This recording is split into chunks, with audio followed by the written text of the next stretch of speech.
আসসালামু আলাইকুম আরহামতুল্লাহি ওবারাকাতুহু। কেমন আছেন সবাই? আশা করি ভালো আছেন।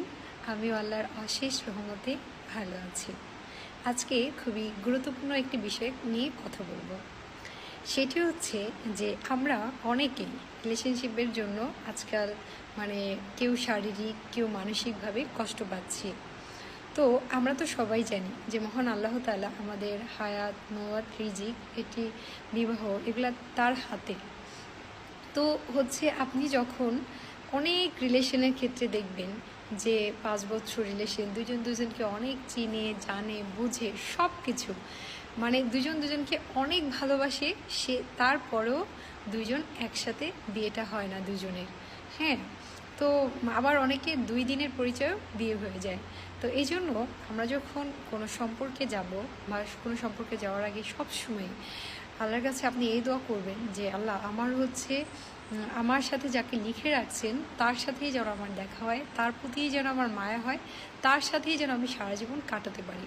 তখন দেখা যাবে আল্লাহর কাছে যদি আপনি সবসময় এই দোয়াটা করেন, তখন দেখা যাবে আল্লাহ তাআলা হয়তো আপনার সাথে যাকে লিখে রাখছে তার সাথেই আপনার দেখাটা কোনো না কোনোভাবে হয়ে যেতে পারে।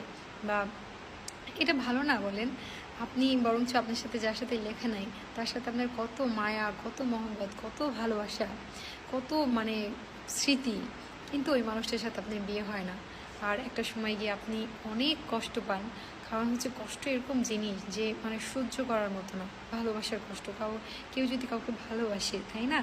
তো সেক্ষেত্রে আপনার সবসময় আল্লাহর কাছে দোয়া করবেন যে আল্লাহ আমার সাথে আপনার যাকে লিখে রাখছেন তার সাথেই যেন আমার দেখা হয়, তার সাথেই যেন আমার বিয়ে হয়, তার সাথেই যেন আমি সারাটা জীবন কাটাতে পারি।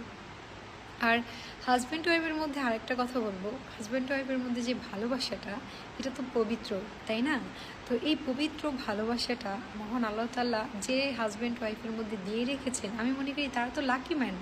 কারণ হচ্ছে যে আল্লাহ তাআলা এই হাজব্যান্ড ওয়াইফের মধ্যে যদি বন্ডিং না দেয়, ভালোবাসাটা না দেয়, তাহলে কিন্তু সামনের দিনগুলো আগাতে অনেক কষ্ট হয়। এই জন্য এটা আপনি মনে করবেন যে আপনার ওয়াইফকে আপনি ভালোবাসেন মানে এই না যে আপনি বউ পাগল, আপনার হাজব্যান্ডকে আপনি ভালোবাসেন তার মানে এই না যে আপনি জামাই পাগল। এটা হচ্ছে আল্লাহর রহমত। আল্লাহর রহমত না থাকলে হচ্ছে ওই ভালোবাসাটা কিন্তু সবাই পায় না, বা সব ফ্যামিলিতে আসে না, সব হাজব্যান্ড ওয়াইফের ভিতরেও থাকে না।